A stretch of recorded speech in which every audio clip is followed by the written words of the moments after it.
Hi guys, হয়তো বা proper revision করি না, আমি লিখে লিখে পড়ি, ক্লাস করা যায় না, মনোযোগ আসে না। আজকের লেকচারটা খুব বড় না, সিলেক্ট করো যেটা তোমরা একদিনে পড়বে। সমার্থক শব্দ পড়া শুরু করেছি।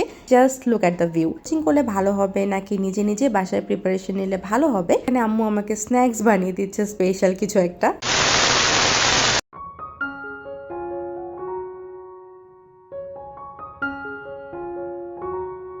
হাই গাইস, আসসালামু আলাইকুম। দিস ইজ নিদ্রা and welcome to my blog.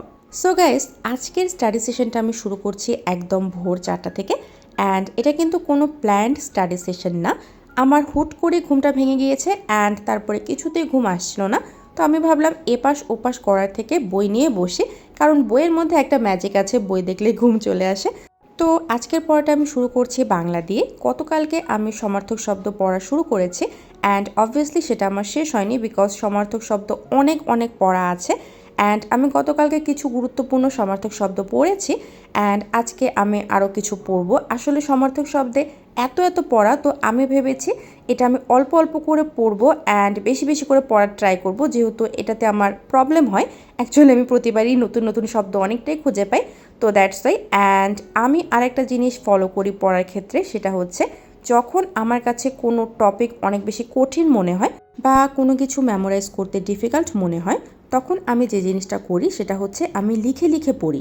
এমন না যে আমি পড়াটা কমপ্লিট করার পরে সেটা আবার রিভাইজ করার জন্য লিখি। আমি যখন পড়ি তখনই সেটা বেশ কয়েকবার সাথে সাথেই লিখে ফেলি অ্যান্ড তখন সে জিনিসটা না আমার কাছে ইজি হয়ে যায় মনে রাখতে।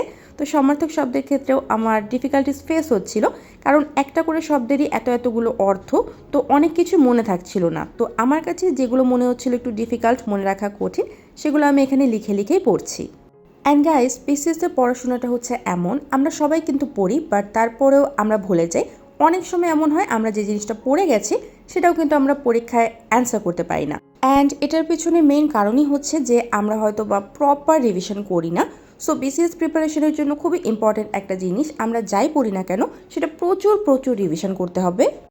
2000 years later.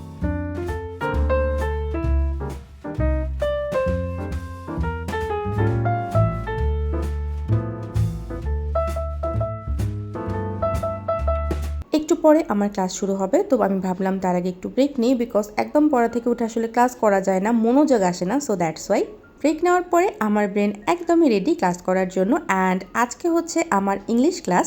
আজকের লেকচারটা খুব বড় না, আজকে একটা শর্ট লেকচারই বলা যায়।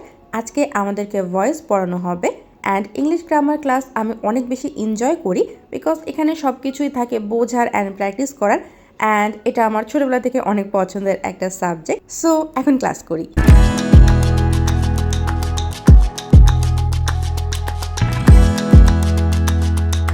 হাই গাইস, সো ক্লাস শেষ করে আমি একটু ছাদে আসলাম। যদিও আজকের ক্লাসটা শর্ট ছিল, বাট এত এত রুলস প্লাস প্র্যাকটিস সব কিছু মিলে আমি অনেক বেশি টায়ার্ড হয়ে গেছি। সো আমি একটু ছাদে আসলাম and just look at the view. আসলে এই সময়টা এত সুন্দর লাগছিল, তো আমি ভাবলাম ছাদে একটু ফ্রেশ ওয়েদারে কিছুক্ষণ হাঁটাহাঁটি করি। মাইন্ড রিফ্রেশ করাটা সব থেকে ইম্পর্টেন্ট, কারণ যদি মাইন্ড রিফ্রেশ না থাকে তাহলে কিন্তু পড়াশোনায় খুনেই মনোযোগ আসে না।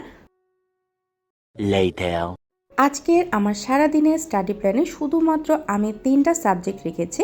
আমাদের কোচিংয়ের টিচার গতকালকে আমাদের খুব সুন্দর একটা কথা বলেছেন।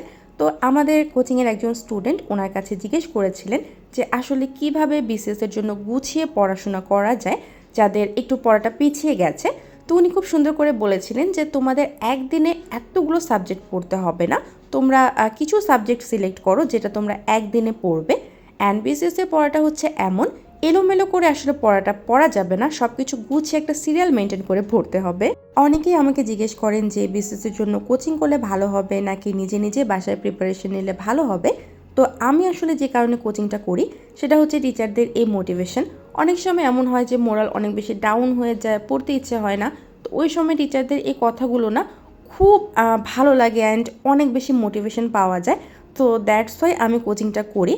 আদারওয়াইজ কোচিংয়ে কিন্তু এমন না যে আপনাকে ওরা পড়া মুখস্থ করিয়ে দিবে বা ওরা আপনাদেরকে একদম 100% গ্যারান্টি দিবে যে কোচিং করলেই আপনার বিসিএস হয়ে যাবে। পড়াটা আপনাকে নিজের থেকেই পড়তে হবে অ্যান্ড সব কিছু আপনার নিজে থেকেই করতে হবে। জাস্ট এক্সট্রা যে মোটিভেশনটা সেটা আসলে কোচিং থেকে পাওয়া যায়। পড়ার মাঝখানে আমি একটু ব্রেক নিলাম অ্যান্ড এখানে আম্মু আমাকে স্ন্যাক্স বানিয়ে দিচ্ছে স্পেশাল কিছু একটা। ব্রেক শেষ and now it's time for study. প্রথমে আমি হচ্ছে জিকেটা একটু রিভিশন করে নিলাম আজকে যেটা পড়েছি, অ্যান্ড এখন আমি পড়বো হচ্ছে ডেইলি সায়েন্স। ডেইলি সায়েন্সেরও অনেক অনেক পড়া আছে।